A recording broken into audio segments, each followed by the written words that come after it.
Ladies and gentlemen, we are away. Now you'll be wondering what this is incredible, what I saw. I've had to put off all my Mattgate stuff to talk about this incredible Deutsche World News, DW News admission from a low-end aristocrat about why German aristocrats love Putin and hate America. I'm just sitting there going, I can't even believe what I'm hearing.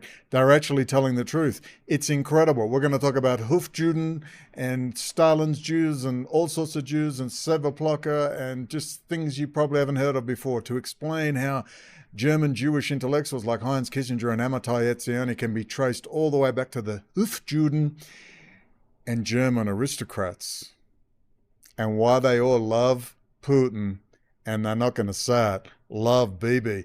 Let's find out what this mix of Hofjuden and European aristocrats have got in common besides severe cocaine habits and a bit of inbreeding.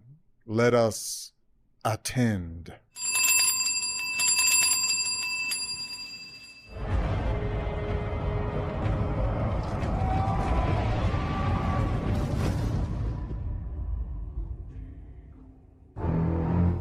In cyber is a real domain of power.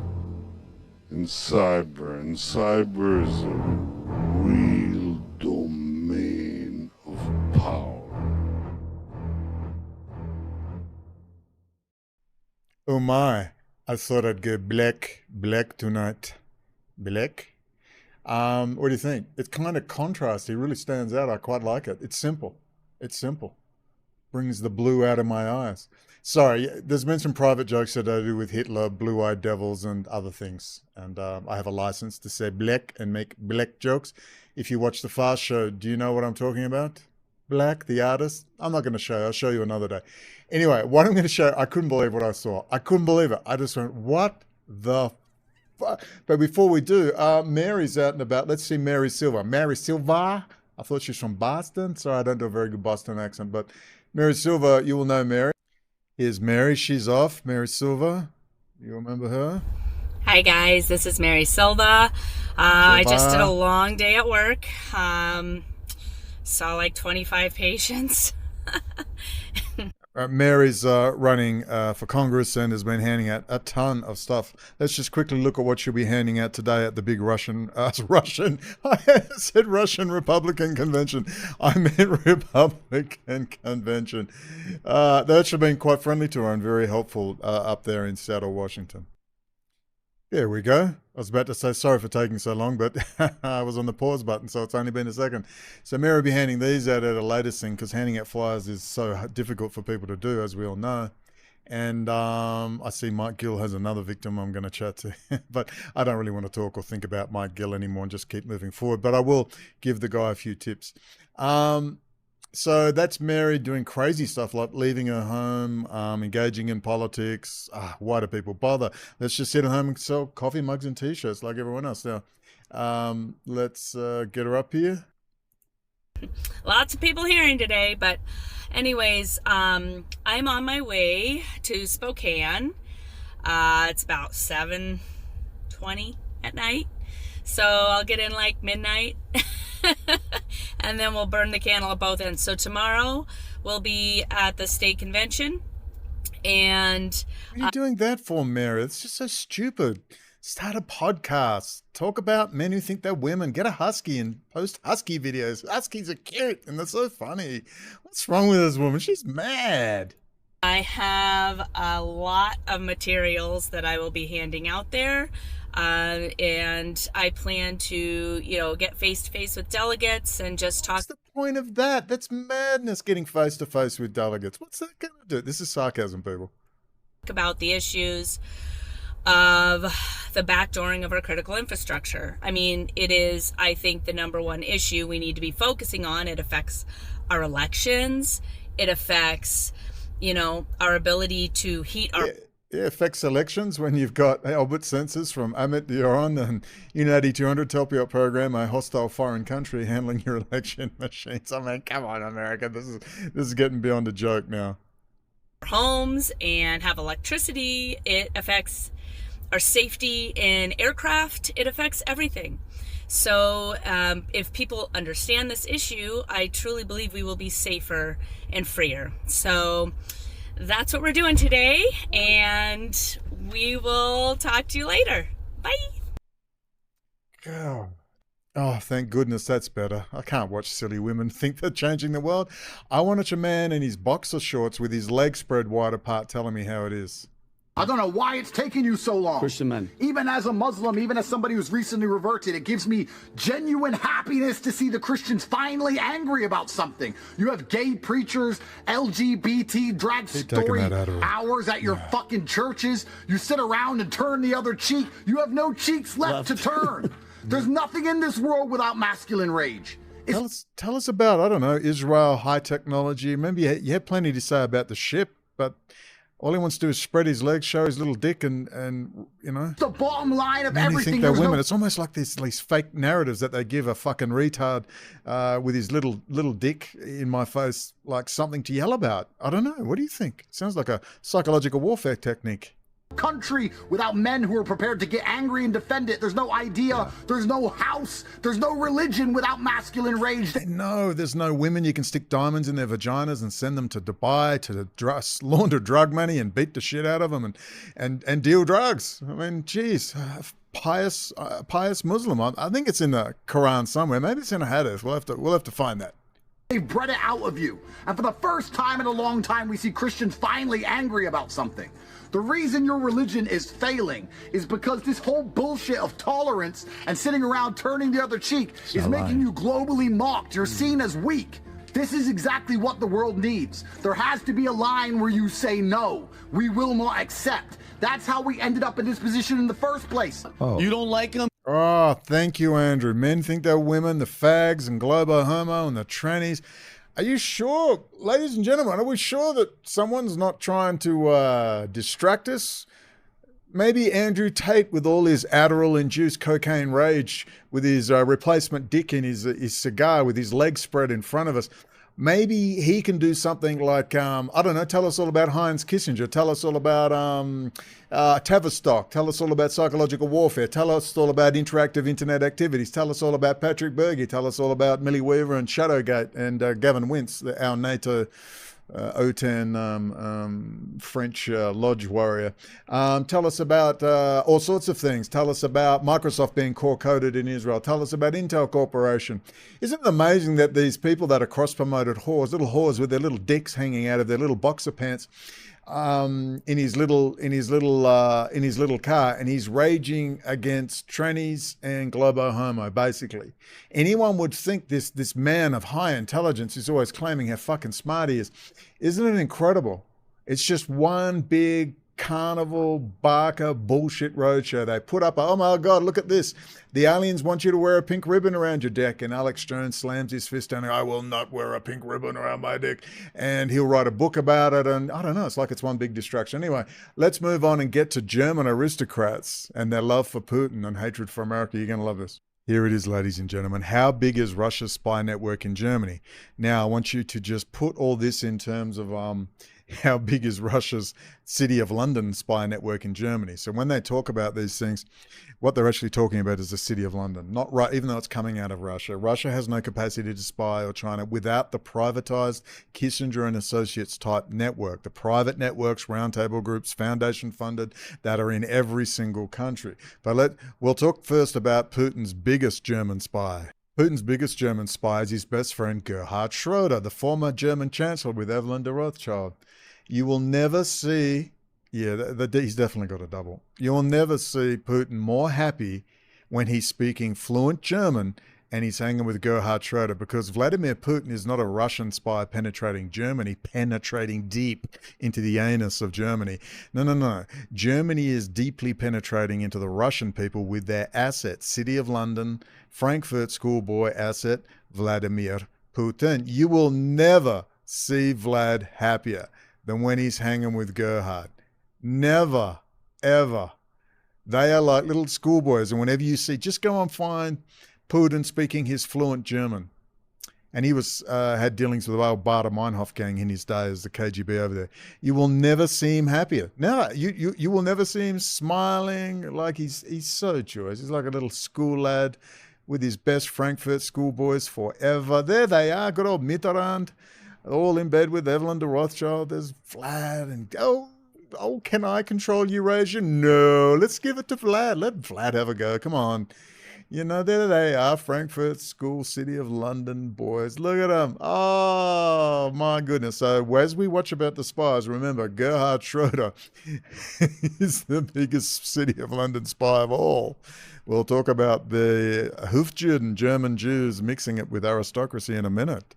Now, okay, what I'm going to do is go to the downloaded version because I don't want to use all my bandwidth. I've got to use my phone. Are you ready? Are you ready? Are you with me? I will interrupt. The link will be below. We begin tonight with a diplomatic row over the arrest here in Germany of 2 suspected Russian spies. Now, just before we go on, this is unique because they're being charged for allegedly getting ready to damage or blow up German, Ukrainian training facilities. This is highly unusual. This is a first. Not just espionage, you know, stealing paperwork.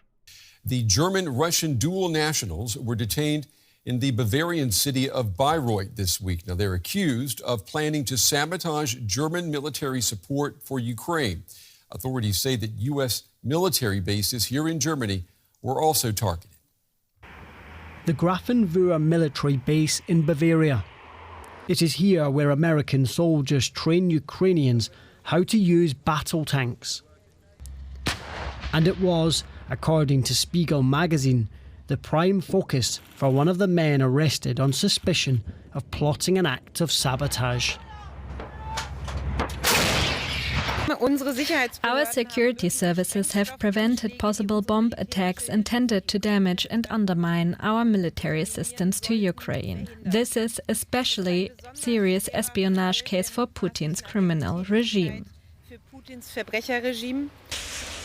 The German-Russian nationals, named only as Alexander J. and Dieter S., were arrested on Wednesday and brought here to the Federal Court of Justice for questioning. We accuse one of the detainees of having agreed to commit acts of sabotage in Germany, especially against military infrastructure. I have to say, this is really unusual. Really unusual. I wonder what's going on. And industrial sites here. In preparation for this action, the suspect had already scouted out several potential targets and, according to our findings, he had passed on the information he had gathered to Russian intelligence. Prosecutors have also charged Dieter S. with being a member of a terrorist organisation. They believe he fought for the pro-Russian separatist army, the Donetsk People's Republic, around 2015. The Kremlin has so far denied any knowledge of the suspects, but the Foreign Ministry in Berlin has summoned the Russian ambassador to explain himself. And for more now, I want to bring in our Russian affairs analyst, Konstantin Egert. Konstantin, it's good to see you. What more can you tell us about these 2 suspects? What do we know? Now, just let you know, Konstantin is a low-end, he's going to say some really interesting things. Trust me, if I'm getting excited about something, it must be good. It must be good. But what's also interesting is they're going to talk about how these German nationals came out of Russia many, many years ago. They're in their 40s and they came over as children. Now, please remember this. I want you to remember this. Yes, I'm alleging they're Russian Jews. That is correct. Let's just get straight to the fucking point. Russian Jews sitting down there in Germany. We'll explain it all in a minute.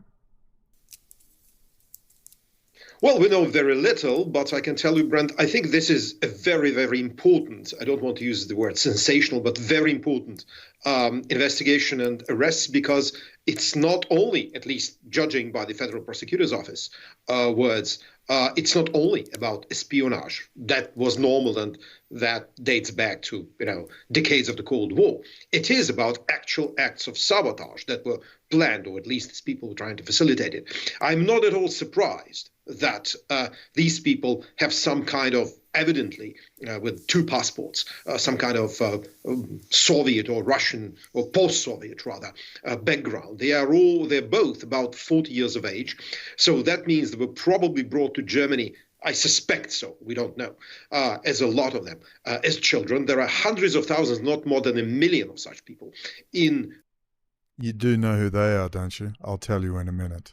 Germany, and it is alas, a very propitious ground for the SVR, the Russian foreign intelligence arm, and the GRU, the military intelligence, to recruit people, especially those who are either keen on money or for some reason do not integrate and are dissatisfied with Why wouldn't they integrate?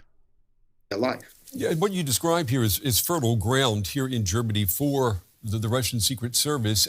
I'm wondering, has Germany grossly underestimated the reach of the Kremlin here in Germany when it comes to, I guess, convincing people to turn against Germany, or when it comes to changing public opinion here in Germany? Well, frankly, Brent, I think it was vastly underestimated for at least most of the post-Soviet period. Why was it underestimated? Why is that? What, are all your German chancellors, Angela Merkel and Schroeder and Fischer, all hardcore communists when they were younger? Is there some sort of City of London network, Cambridge 5, operating in Germany? Own experience. Internationalist Trotskyites? Is that I met people from on a very vast scale in Germany that would be pro-Moscow, pro-Putin, and I think some of them probably were ready to be at least very helpful to the Russians. And these people range from high-level nobility. High-level nobility. When I heard that, I nearly fell out of my chair. They range from high-level nobility. You will never hear them talk like this, ever. Wait till we put it all together. 2 radical students that dislike NATO, 2 German businesses, to the former GDR communists. I mean, there are all sorts of people in Germany that can be recruited to the Russian cause. And alas, I do not think, and there's, I think, a growing consensus that the German state and the German security services did not pay enough attention to these Russian networks. I would recommend a book published by a British researcher, John Love, called Germany's Russia Problem, right before the full-scale invasion, which depicts these extremely vast networks of Kremlinophiles. And as you said, it is a propitious ground for recruitment and for info operations too. Info operations. Ladies and gentlemen, how about it's not a Russian operation, it's not a German operation, it's an international fucking banker City of London operation. Private networks. Foundation system funding, drug money operations, weapons trading, it's all tied in with these networks, all the way to Hezbollah, Hamas. If it's a popped up terrorist group, if it's espionage, it's the fucking privatized network. You have a banker problem. You have an internationalist Trotskyite German Jewish banker problem. And what you're describing also predates the war in Ukraine. How vast would you say that this network of Russian spies in Germany, how vast is it? Let's put it like that, Brent. The spies, I don't know. It's for the German security services and for their NATO allies to figure out. I mean, I suspect there are quite a few. It's a big country, more than 80 million people, and of key interest to the Russian intelligence. What I can testify, including my own experience, for example, I belong to minor nobility. I met extremely pro-Putin and anti-American German aristocrats. I minor nobility, and I've met extremely pro-Putin, anti-American aristocrats in Germany. Fascinating. I mean, they have a legitimate gripe from the Second World War. I mean, imagine all that bullshit guilt thrown on the Germans. So I will give you 30% sympathy, German nobility. Who think that America ruined their lives. I also talked to people on the left wing who are so anti-NATO that for them Putin is like a savior. So I think the problem of these ideas spread widely in different segments of the German society is, alas, very, very strong. I think the full-scale invasion did change a lot of minds in Germany. That's very good. But basically, it had to be paid with Ukrainian blood, this conversion. I got one question for you beyond Germany before we run out of time. News today that Poland has arrested a man suspected of helping Russian military intelligence in a plot to assassinate Ukraine's president. Does this news, does it surprise you? It does a bit to some extent, because, of course, there are much smaller pro-Russian networks in Poland. But as we've seen during the recent election, there are anti-Ukrainian forces raising their head in Poland. So in a sense, also it is a matter of necessity. Look, Poland is a vital corridor of supplies of ammunition to Ukraine. Western weaponry is nothing. Let's stop. We don't need to watch any more of that. It's fascinating. You should watch the whole thing. There it is. It's linked below. Now I want to ask some questions. What is this community in Germany they're talking about? I find these really interesting. Israel to lure Soviet Jews from Germany. This is from 2007. An Israeli intelligence organization has to send its agents to Germany to try to persuade tens of thousands of Jews from the former Soviet Union to settle in Israel. Representatives of the organization Nativ are soon to operate in Germany on the approval of the Israeli government to counter the dangerous assimilation of former Soviet Jews in Germany, according to the wording of a decision recently passed by the cabinet of Prime Minister Ehud Olmert. Around 200,000 Jews from the former Soviet Union, about 70% of the total community, are living in Germany after arriving at the invitation of the government in the early 1990s. So I expect those lads who are in their 40s and under arrest are from that group. Just my mindless speculation. After escaping Germany, Feller considered escaping to Israel. This is the head of the Stasi, the East German Stasi. Once head of the legendary Stasi intelligence service, Markus Wolf reveals in an interview that his Jewish roots may partially explain why East Germany did not spy on Israel during his term. Well, it's very interesting. Very interesting. It's kind of interesting when you tie it all together. Machiavellian German refugee Kissinger shaped U.S. policy with Jewish philosophy. Again, the Times of Israel. The Times of Israel. Look at, he's just everywhere. Little Heinz, Rothschild, Heinz. You seeing that network? You seeing that network? Why aren't they doing something? It's like the Cambridge Five and Margaret Thatcher being, not Margaret Thatcher, Lord Rothschild being accused of being a Soviet spy. Sorry for being so eclectic. We'll get round to it. This is one of the most amazing bits of video I love too, talking about minor aristocracy. You hate the nobles of Germany. Wait for this. The 6 o'clock news from the BBC with Sue Lawley and Philip Hayton. Good evening. The headlines at 6 o'clock. Mrs. Thatcher has declined for the moment to clear the name of Lord Rothschild, to say that he was not a Soviet spy, the so-called fifth man. 5 times in the House of Commons this afternoon, the Prime Minister was pressed to clear Lord Rothschild's name and state that the former head of the government's think tank was not a Soviet agent. Did she say think 5 tank? times. Oh, my think tank? Mrs. Thatcher declined to do With so. a foundation 5 attached? times she replied to opposition and Tory MPs alike that the matter was being considered in government, but she had nothing further to add at this stage. The pressure came as a result of a letter from Lord Rothschild published in the Daily Telegraph this morning, in which he appeals for a public statement that he is not and never has been a Soviet agent. Roy Hattersley, the deputy... Gerhard Schroeder, your boy Gerhard, no?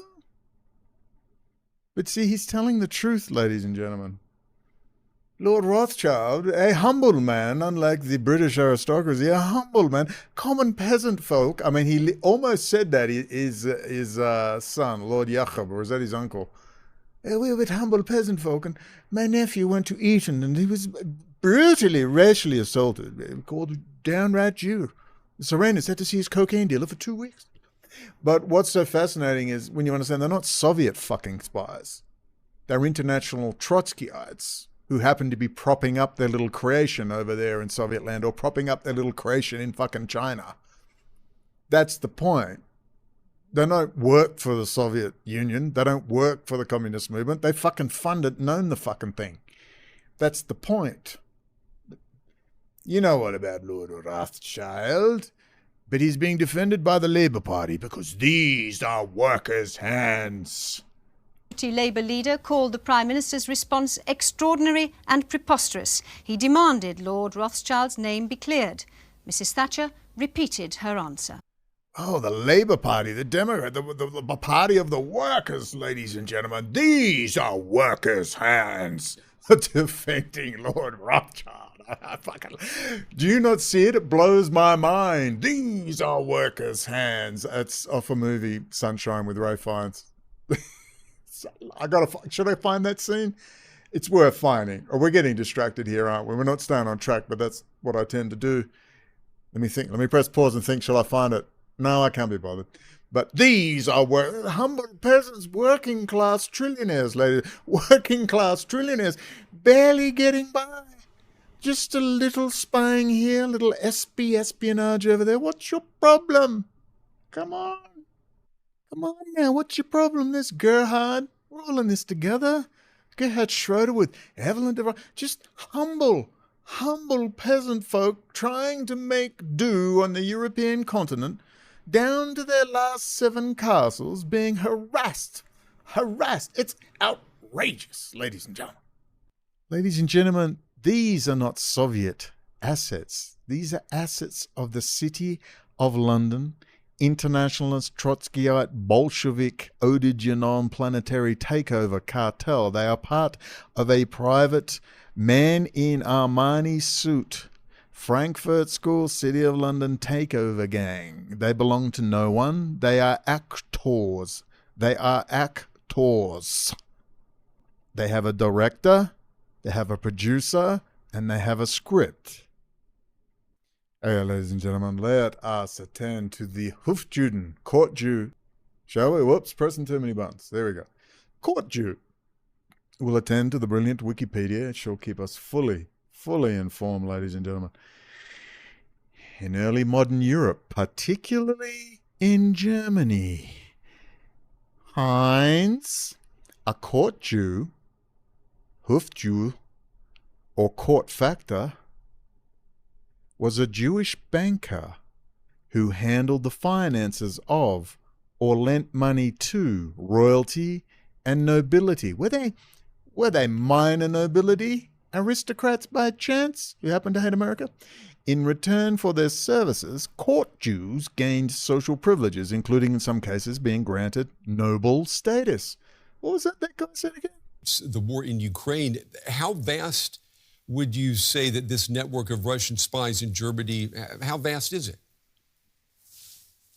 Let's put it like that, Brent. The spies, I don't know. It's for the German security services and for their NATO allies to figure out. I mean, I suspect there are quite a few. It's a big country, more than 80 million people, and of key interest to the Russian intelligence. What I can testify, including my own experience, for example, I belong... So what does he belong to again? What is he? Who handled the finances of or lent money to royalty and nobility in return for their services. Court Jews gained social privileges, including in some case being granted noble status. To minor nobility. I met extremely pro-Putin and anti-American German aristocrats who think that America ruined their lives. I also talked to people on the left wing. How interesting. How interesting. Oh, the nobles, humble peasant folk. Examples of what will later be called court Jews emerged in the High Middle Ages, when the royalty, the nobility, and the church borrowed money from money changers. Evil money changers, ladies and gentlemen, corrupting fine Christians. Oh my Lord, the Jews made me do it.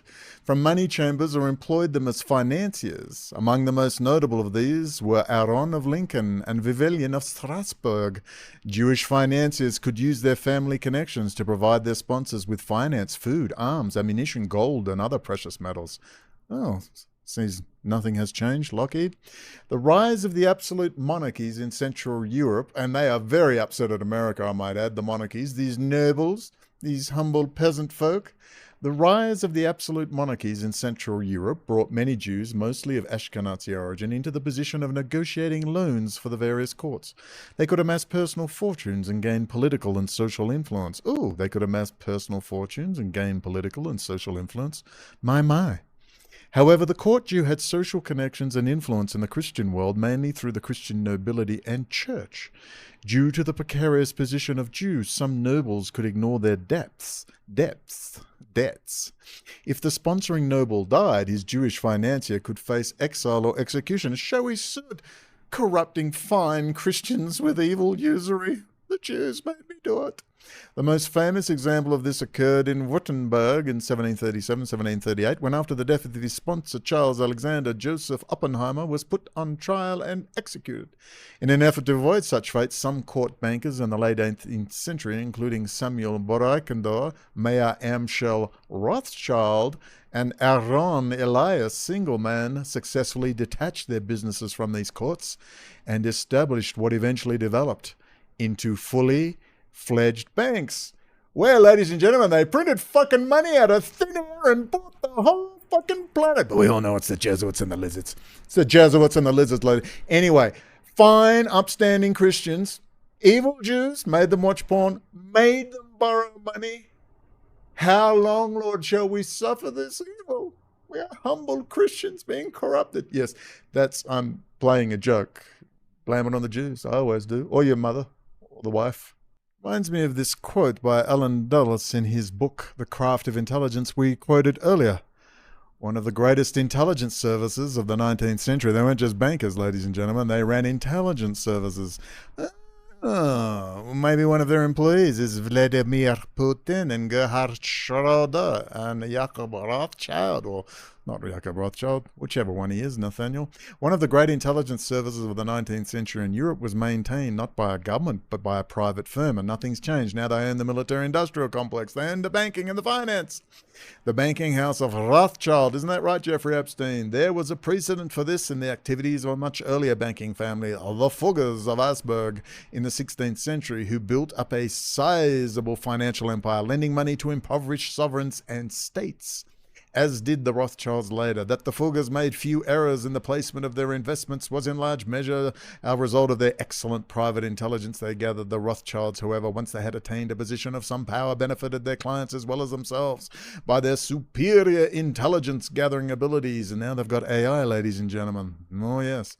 In promoting their employers' financial interests from headquarters in Frankfurt, Heinz, London, Paris, Vienna, and Naples, Rothschild agents were often able to gain vital intelligence before governments did.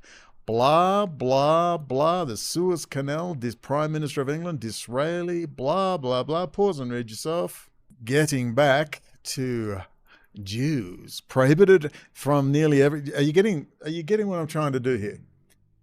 Let's focus in on the problem here. It's Putin, it's Russia, it's Germany, it's France.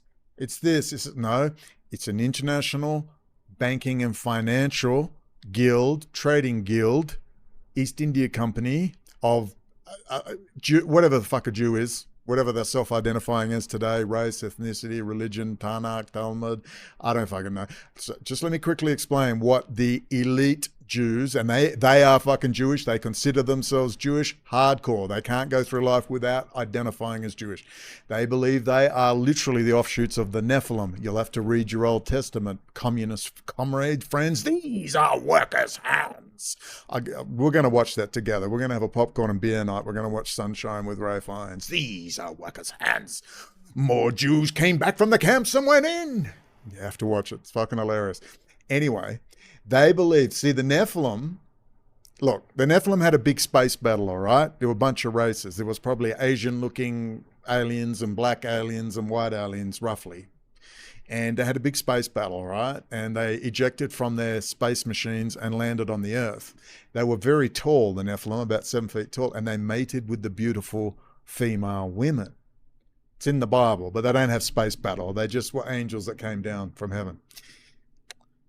It's all UFO theology. If you're an elite, if you're in the Mormons, you transcend and you become. So you're being gathered up. That's why they'll put up with the goy, because they say, no, you're good, you're clever, you're handsome, you're beautiful, you're smart, you have something we want, you must be one of us. Your DNA is resonating to the time in this age of Aquarius. We're going to gather up the children of Israel, ready to be taken up in the rapture to the mothership. They literally believe this. This is their religion. All right? I'm telling you, so the Rothschilds of the world and half the rabbis of Chabad are into UFO theology. I don't know how 5'4" inbred bucktooth pieces of garbage Hasidim think they are the genetic elite, but that's probably why they love destroying Germany so much, from those strapping 6-foot Ubermenschen, blonde-haired, blue-eyed devils. No, I'm sorry, this is the sort of shit that these people think, all right?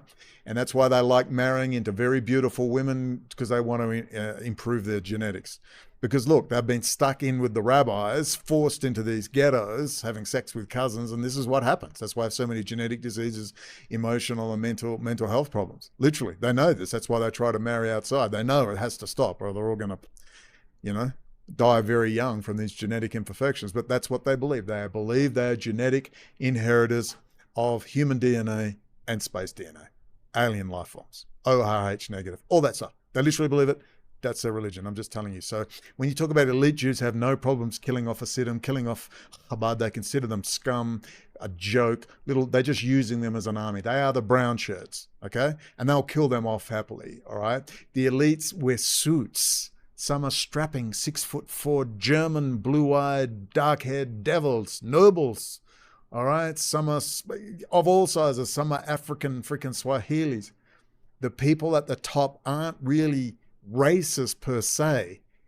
They will take anyone if you have the genetic or the brains or the gifts or the sight of seeing and inventing. You're one of them. They want you to be gathered up in the age of data analytics and psychological profiling and AI. This is the time for the Luciferian rationalist, scientific rationalist time. All right, so all the little forlocks, they'll just get rid of them. They don't care. They'll kill 1 billion of them. They don't care. All right, they don't care about, ordinary Jews, or they don't care. They believe they're being gathered up. But I understand them. I understand Heinz Kissinger. Heinz Kissinger was a true believer when he was young. He believed in freedom. Then he just became disillusioned, and I understand. Lucifer. See, Lucifer didn't want to serve humans. God said, my favorite angel who loved God so much said, my favorite angel, I want you to serve man. I want you to serve humans. And Lucifer said, what? Fucking humans? Like, fuck, I do love you, boss, but I fucking hate them. Lucifer refused to serve humans, even though he loved God. So God cast Lucifer down. I suffer from it every day. I hate you every day. You should hear what I say about you. Ask Mary. Ask Mary what I say. I fucking hate humans. They're so fucking stupid. They just keep getting scammed. I said, well, fucking kill them then. I was going to get a Jackson Coke. I tried. I can't drink it. I feel so sick. But if I could drink Jackson Coke, Diet Coke, healthy Diet Coke with ice, I would be drinking and laughing at you dying because I've had enough of stupidity. And I understand Heinz. Look, here's Heinz right here. This was when Heinz was a true believer. Where Heinz, we'll do the long version. This has been interviewed by Chris Wallace in 1957. He's a true believer. Where he says, no, freedom. Forget 19th century Marxism. The new revolution is freedom. His eyes are wide. Look at him. Look at the happy Heinz.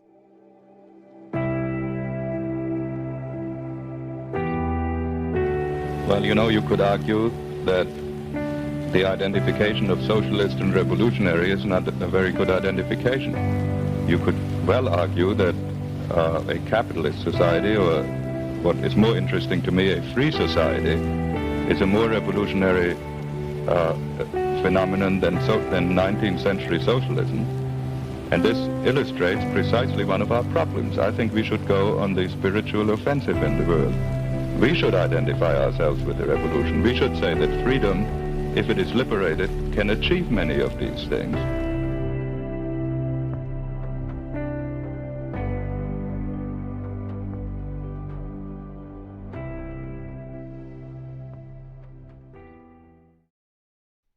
Wasn't that wonderful, ladies and gentlemen? Heinz at his best. You're not going to see this, but I went on a 10-minute rant. It was gold, even though it was gold. All those 3 coffees, I'm in the zone, baby.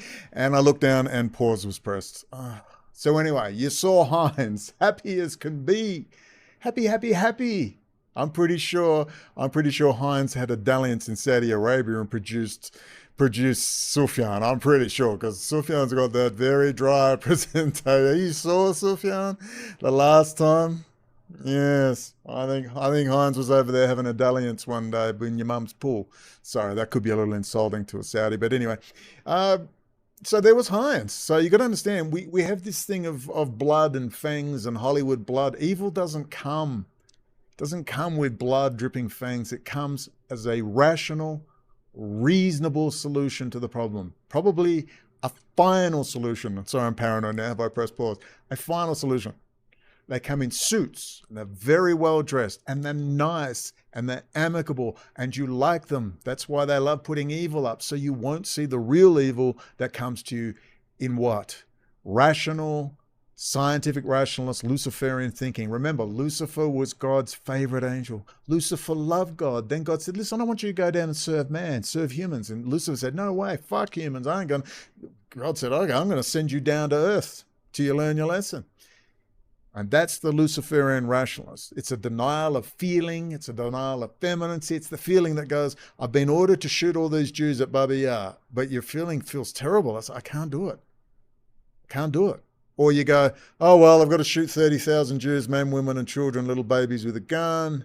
I don't really want to do it, but I've been ordered to do it by the government, so I want to keep my job. That's Luciferian rationalism at the lower level.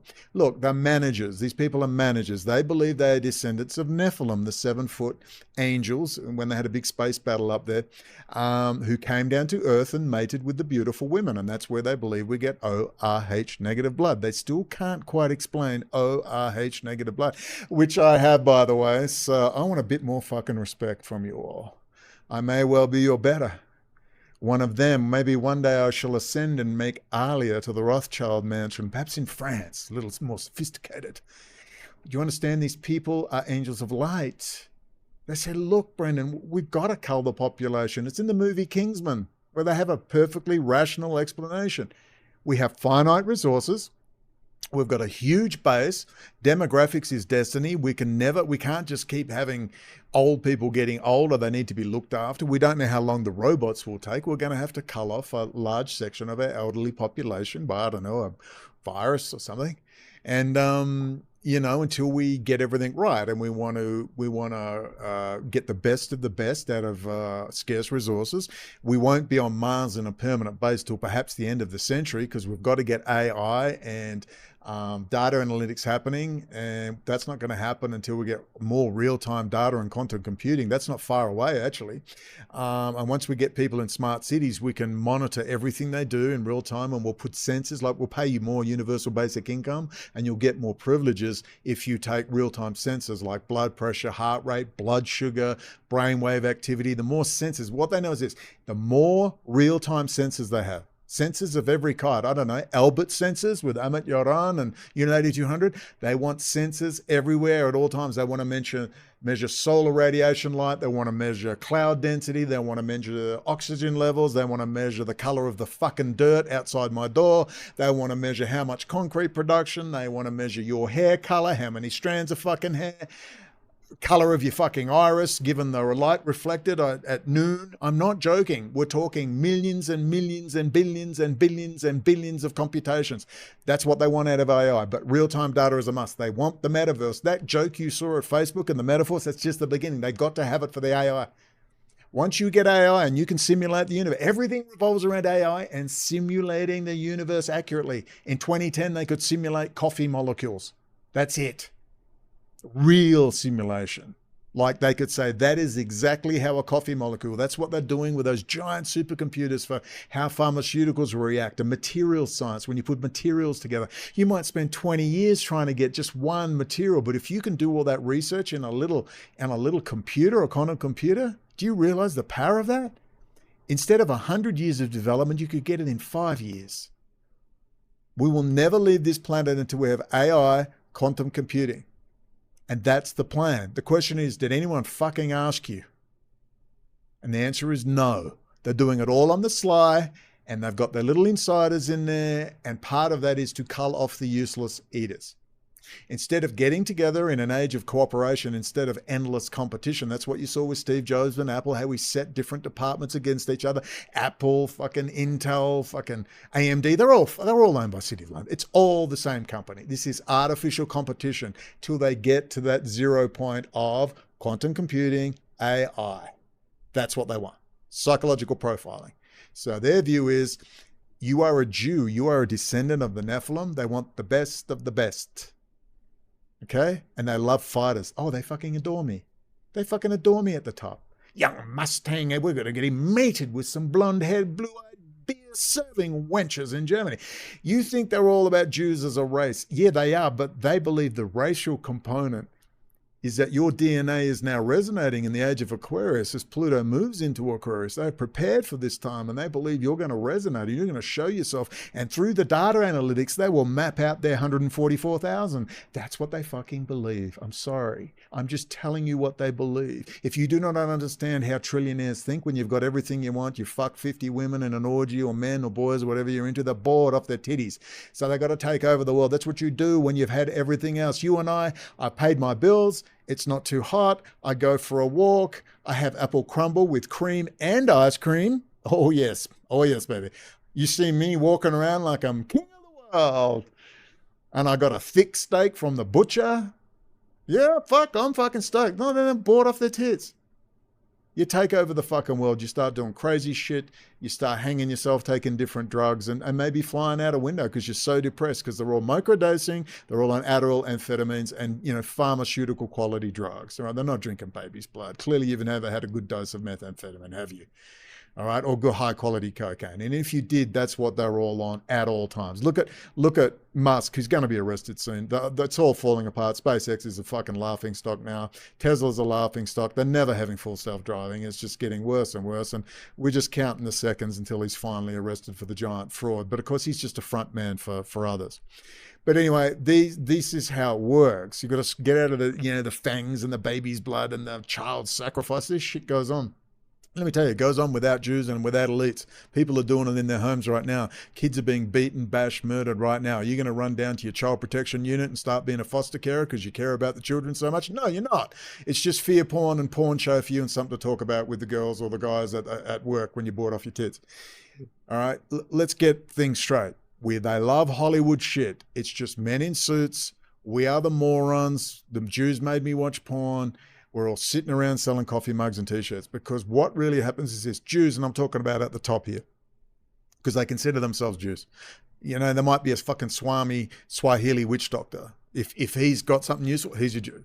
That's what they believe genetically. And he's being called to come. They're not interested in Hasidim. The Hasidim are a joke to them. That's all fucking bullshit. They're all fucking Jungians, all right? That's why they can happily have a Christian Bible, or they can have a Quran, or they can have an Old Testament, or even a Talmud. They're above forms. They're reading Jung, baby. Carl Gustav Jung. They're individuating. These are the people at the top. The scummy fucking Hasidim pieces of filth will be tossed as soon as they like the brown shirts, whenever they feel like it. We really need to understand this. So when we hear German nobility, just think German Jews. When you hear French nobility, say French Jews. Let's keep reading. And just remember, we're going if you think we care about our precious, they fucking slaughtered a couple of million Jews, all right? Certainly not 6 million. Mostly from typhus, starvation, and mass executions on the Eastern Front. These people don't care about anyone but themselves. They'll do anything to get what they want.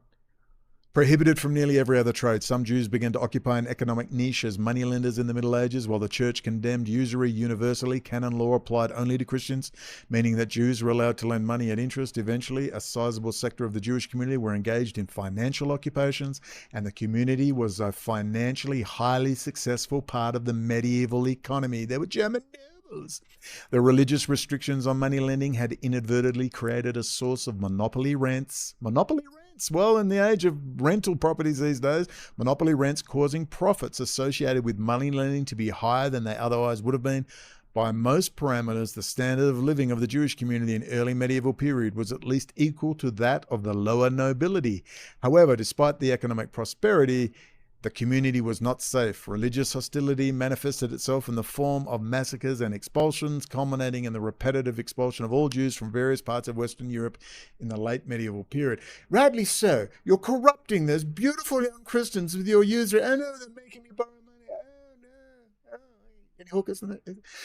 Oh, you evil Jews, look what you've done to our fine, pious Christians. It's outrageous. Although the phenomenon of court jury did not occur until the early 17th century, there are some earlier examples of Jewish moneylenders who accumulated enough capital to finance the nobility.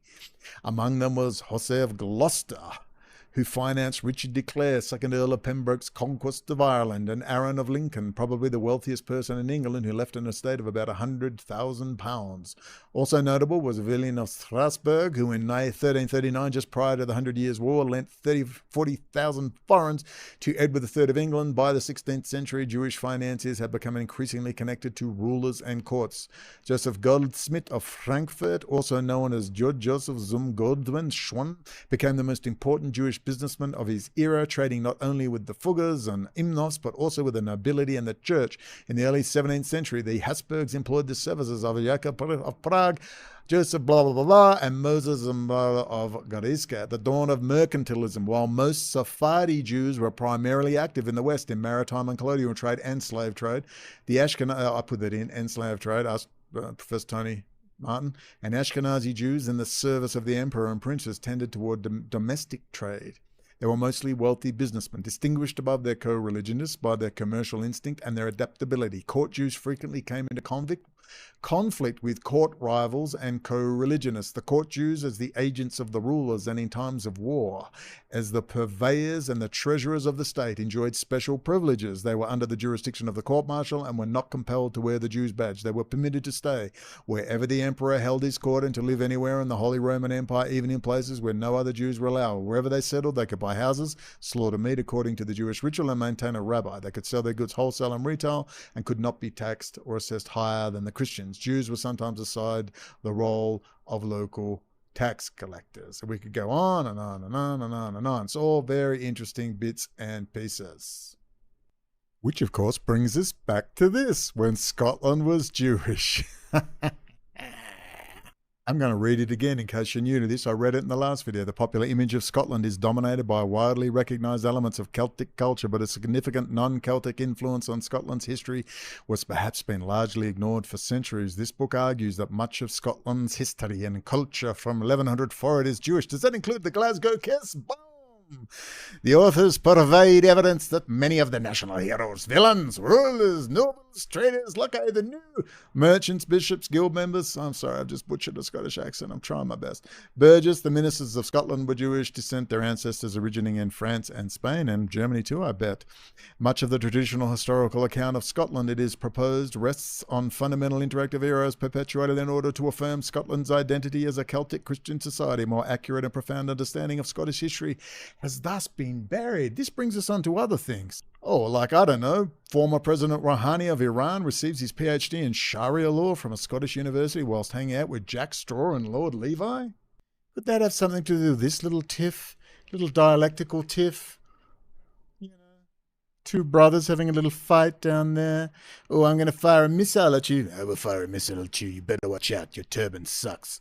You don't even have a beard, you little homo. Oh. Settle down. I say, settle down, you two scallywags. Both been to Eton and had the best. Now you're brothers. I want you to kiss and make up after you've fired a few more rockets at each other, because we can't have Gaza in the news. Blowing up those buildings and killing dozens of women and children is not looking good in the press. Lord have mercy. It's just one big happy family, hanging with Jack Straw, Lord Levi. Nobles one and all. Old friends are just old friends, just friends one and all in the grand trading East India acting school. Just popping off to Davos to see Klaus. Yeah, heading to the World Economic Forum. Got my ticket to the orgy. Yeah. Just hanging out with my friends. Here's my bro G. Yeah. Here's little German nobility, 'cause we're all old friends here. Putin and Schroeder, a controversial friendship. All old friends here, all related. What's this? Russia's forgotten role in the creation of Israel. Without Soviet aid at the critical moment in the late 1940s, it would have been very difficult for the state of Israel to have been born. Links are below. KGB's Middle East files. Ooh, talking about all the Russian KGB agents sitting around in Israel. Stalin's Jews. We mustn't forget that some of the greatest murderers of modern times were Jewish. Seva proud Israeli Jew, very honest. I love that one in 2008 where he said, if we continue to make ripping off the Goya national sport, we're going to get in big trouble. I've got to find that article. Jews pledged their love to Stalin's Russia and he slaughtered them, but not until 1952 on the night of the murdered poets. I'm not sure how many Christians were dead by then. I am a Russian writer like all Russians. I am now defending my homeland, but the Nazis have reminded me of something else. My mother's name was Hannah. I am a Jew. I say this proudly. So spoke the noted writer Ilya Ehrenberg at a Jewish rally in Moscow in August 1941 as the Nazi legions rapidly advanced across the USSR. We love you, motherland. Why are you killing us? Because no one cares about you. You're not one of the elite Jews, silly. The New York Times, from the Court Jews' Uneasy Heyday, 1996. Who forget the sight of the old Jewish cemetery in Prague on a misty autumn night behind the high walls, hundreds of tombstones tilt and lean. One of the world's largest Jewish population is some of Europe's greatest shuls, and you see that it is also a city of palaces and churches, still redolent of the glory days of the Baroque, and that era comes alive as the strains of Mozart's Prague Symphony flow through the galleries of the Jewish Museum in Manhattan in an exhibition titled From Court Jews to the Rothschilds, Art, Patronage and Power, 1600 to 1800. It's the New York Times, filthy anti-Semites. In a gathering of nearly 300 objects, from penny prints to sacred books, from family portraits to liturgical objects, this ambitious show documents the convergence of parallel worlds, Jewish and Christian, in a group of remarkable individuals known as Hofjuden or Court Jews. They were the financial advisors and moneylenders to rulers of Central Europe, including the present day Germany, Austria, and Czech Republic, from before the 30-Year War to the Napoleonic era. The story is a political one. It tells of the ascent, subsequent fall, and precarious survival of the Jews themselves, of the mingled respect and resentment they inspired among their royal employers. When they apologized for Shylock, links are below. Jews are often thought of as the victims of history, but the case of the Hofjuden provides us with a very different picture, saying they lived a very privileged life. Indeed, they married into the nobility, and then we got Heinz, and we got Gerhard Schroeder, and we even got Vladimir Putin. He likes to kiss the tummies of the little boys. Okie dokie, and here we are. How big is Russia's spy network in Germany? Let's do a few conclusions now. We should know by now it's all one big happy family. It's the Jews this and the Jews that. Well, actually, yeah, it is most of the time. However, there's always a big bunch of goy and Christians going, oh, the evil Jews have made me lend money. They've made me watch porn. Asking Michael Jones, how can they possibly degenerate a society if the society doesn't have the capacity for degeneration? In that case, what we call loosely the Jews are a blessing unto the nations, because they've shown us how sad and pathetic and weak and a joke we really are. We've got the likes of an Andrew Tate and all these huge cross-promoted people who have all these big things to say and scream and yell and get high on their Adderall and tell us how it all is, but they can't seem to tell us. We have a parasite problem. Okay, you have a parasite problem, America. You are hated by the German nobility. Why? Why? All of Europe hates you. Because those elites at the top, and we can argue whether their Jewishness is kind of incidental in the grand scheme of things, because these people aren't quite what you think they are. These people don't quite believe anything like we do. They believe themselves to be above forms. These people read Carl Gustav Jung more than they read the Tanakh, Old Testament, or Talmud, I promise you. In the age of scientific rationalism, the Hasidim are going to be got rid of. People say, well, you shouldn't have secular states. I say it's not about being secular, meaning divorced from real theology. It's just that the government is just an administrator. It does the bare minimum, and it is up to us to run our lives how we see fit without interfering in the lives of other people, using common sense and decency. Tradition and things like that. These people believe that America is a fucking abomination. They believe America must be put back in its box. It must be brought back into the Commonwealth of Nations. It must come under the Crown Corporate, and it must then be treated in a paternalistic planetary kibbutz. You will own nothing and you will be happy. To be fair, Jesus said similar things himself. You will own all things in common. So if we want to get all of those Jews, well, actually Jesus said the same thing if you want to get down to brass tacks. But that's when you are truly above forms. You are now a higher level mystic. That's not for everyone. That's a lifetime's work if you're ever going to do it. Because, of course, you must be able to face the existential emptiness, the abyss, the terror, the void of complete loneliness. Until you can do that, until you can live by yourself for 23 years, as I have, literally by myself, till you can go with tears on the pillow and cry for 3 days straight because you feel an emptiness you can't even describe. You can't even commit suicide. You're so depressed until you have stared into that abyss where you are but a little candle. And I've noticed that good old Elon Musk loves to quote his Jung, thinking no one notices. A little candle in the night And there's this big looming shadow before you. There they are, just this tiny little candle of consciousness. If you can stand the terror of the void of complete loneliness, well, you're almost there. Then you too can be a mystic and be above forms. But these people aren't. These people are drug addicts. They're either on low dose, microdose, LSD, meth, or the rest, or they're just full time on that shit. Full time. It's creating their inability to think clearly. They're horny as hell all the time. They're Jeffrey Epstein. They're preying on every common lustful piece of shit on the fucking planet, and they're corrupting whole societies. But again, it says less about the Jews and more about us as common people. And remember, Jews too suffer from domestic violence, drug problems, and their kids taking drugs. So please. So I have something to put to you. I meant to say at the start, I want to include Mel Gibson. You know, many people, you like Mel Gibson. Mel Gibson is a piece of shit. Every time Mel Gibson gets in trouble for beating up one of his Russian Israeli hookers, who's become his girlfriend, or he gets caught with coke or meth, or God knows what Mel Gibson does in his spare time, he reels out a little soft pedals, a little anti-Jew rhetoric, or drops a hint about sex slave trade or child sacrifice. And then you hear nothing more about him.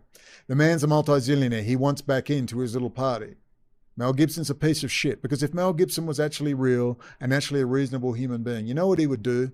He would immediately fund to the tune of $10 or $20 million giant conferences right now in the United States and within Israel itself, if need be, conferences on what we're going to do about the Jewish problem, the final solution to this Jewish parasite, which is a mindset of elitism, a mindset of entitlement, and a mindset of born to fucking rule. Because let's face it, you may have a voice for anybody, including King Charles, to say you're born to rule if you were being paternalistic and actually bringing up people in the finest way. You didn't. You went out of your way to corrupt so you could look down at humans like Lucifer and say, I told you they were shit, God. I told you they were shit. Look at them. That's what you've done. So you could prove to yourself, so deep down, that feminine side, that feminine connection, that I and the other are one. And the fulfillment of the law is love, and all those billions and trillions and all those access to resources to help people. Rather than the guilt that you would feel, you'd rather take drugs, and you'd rather than hate the fucking victim and destroy the victim to say, we told you they were shit, just so you can justify your own color and your own actions. Ladies and gentlemen, we're going to do without these fuckers. We're going to do without them. It's going to take a while. And the way forward is to useless fucking coke addict freaks like Mel Gibson and the rest of his ilk to cough up the fucking cash for giant conferences, whether it's somewhere in the Middle East or in the United States, where we can start having an adult fucking conversation about how we want to live, how we're going to solve problems, how we're going to live and work together.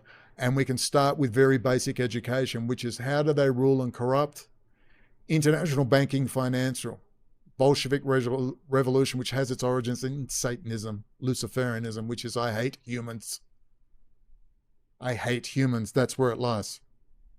I hate feeling. I don't want to feel, and deep down I'm angry at God for even being born, because I have separated from the Godhead. Now I'm no longer omniscient. Now I'm a little shard of the divine, trapped in this time-space bubble. And you hate God for it, and you want to go home, and you're upset. I know the feeling. Mary will attest, and a few other people, to what I really think of you half the time, because that's what they want to do. They want to demoralize you, so they go out of their way to justify their ridiculousness by creating as many degenerate fucks as possible on this planet, so we can go, we told you so. We told you so. And you know, most of all, they want to go, we told you so, to God. It's now up to us to stop blaming Jews, the elites, the this and the that's, and the Luciferian rationalists, and start looking at our fucking selves and our ability to control ourselves. Man, if they can compromise you in a position of power with your little dick, or your fucking pussy, or you see a good-looking guy, you fall at your feet, you see a good-looking woman, that's pretty pathetic. And clearly you're really low down on the fucking rung. You really are. And you have no business being in any position of power or influence. No business. We now have tools. We have psychological profiling. We can now go out now and find all the appropriate right people who should be in a proper position. We can use the tools they've made to make the world a better place. We don't have to smash it all down and go back to the Stone Age. That ain't fucking happening. We are going to reach to the stars. But they're not going to leave us behind along the way. We're going to sit down and move out of this age of competition bullshit and into an age of cooperation. But we first have to sit down with our neighbour and ask, how do they do this? Endless money supply, control of banking and finance, setting up of foundation systems, drug money laundering, secondary weapon sales, all that stuff they do beneath the surface to create chaos. They then prop up their people at the front like an Elon Musk or a George Kaiser or a Soros Foundation or a Clinton Foundation or whatever. They then channel that money in there and it's distributed amongst every pop culture fucking moron who would normally be dead under a bridge with a heroin injection in their arm are now propped up and puffed up of geniuses like they wear blue hair and now they're fucking political geniuses. Or whether it's the bullshit feminist movement or the bullshit pop art fucking movement or whatever fucking popular culture we think is an organic eruption of brilliance when it's just filthy fucking satanic existential nothingness shit. We need to know how that system works, and then we need to sit down and ask how we're going to fix this. That means you have got to be an adult and enter into the political process. As tempting as it is to back off and say, fuck it all. As tempting as it is, oh, well, I can't work with that person, that's too dirty. Oh, I can't do this. You're going to have to start getting involved. And we're going to talk with Mary and others about what they're doing as delegates and other things to start getting involved, whether it's your local school board or your local city council or whatever it is. You're going to have to find the time to become involved. Less Pornhub, might have to have a few less beers down the beach at the barbecue. You're going to have to find the time. Politics is not a spectator sport. Your life now depends on it. Your life now depends on entering into the political process. Not once every 4 years, if at all. You're going to have to make it into a routine. As surely as taking a dump in the toilet and reading the paper on your phone, you're going to have to make politics. And we've got to create a society and a popular culture which allows time for politics, which allows time to sit and talk to each other, which sits down and goes, we can't just work our guts out and say, well, this is life. We've got to have spiritual experience. We've got to have the churches and the synagogues and the mosques and whatever else. They've got to give me the tools to know God. I don't just want to hear about the time to come. I want to experience God now. I want an indwelling of the Holy Spirit now. I want the mysterium conjuncta, the mysterious connection. I want to cleanse the temple and be a living stone. I want to experience the Godhead till you go,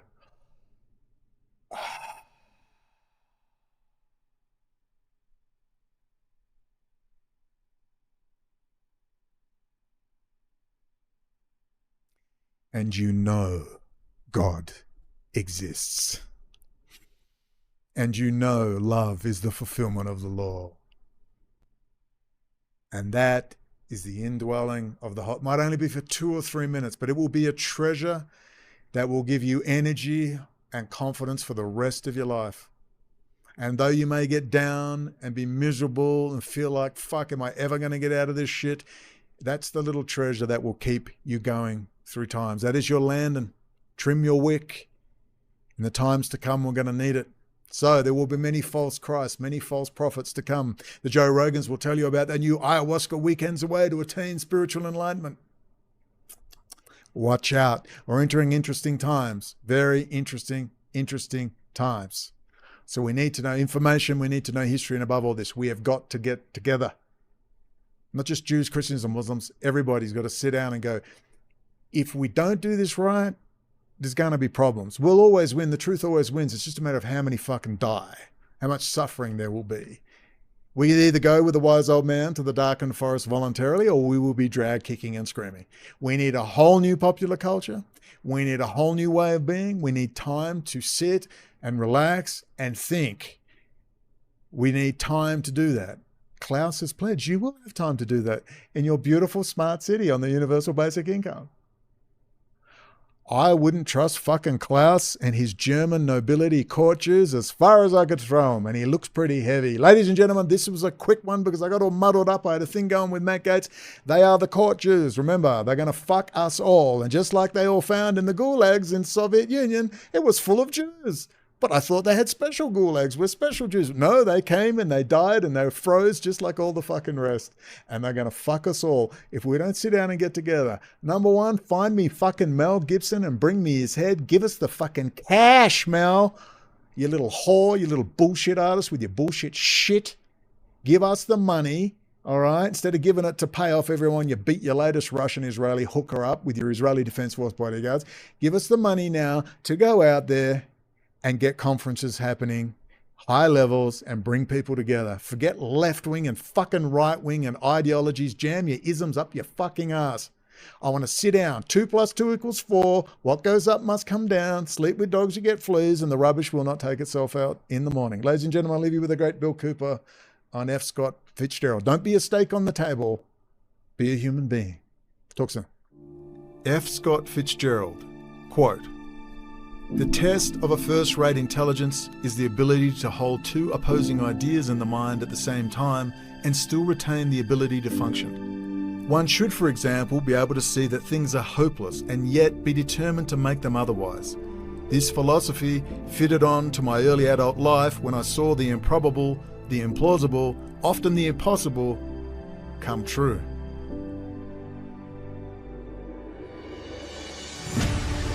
What is our common bond truly? Freedom. Freedom. Without freedom, you can't be a Christian no matter what denomination you belong to. You can't be a Buddhist. You can't own a donut shop. You can't drive from here to Oregon. You can't be an American because that's what it's all about, and it's the only thing that it's all about, nothing else. Nothing else. It's about freedom.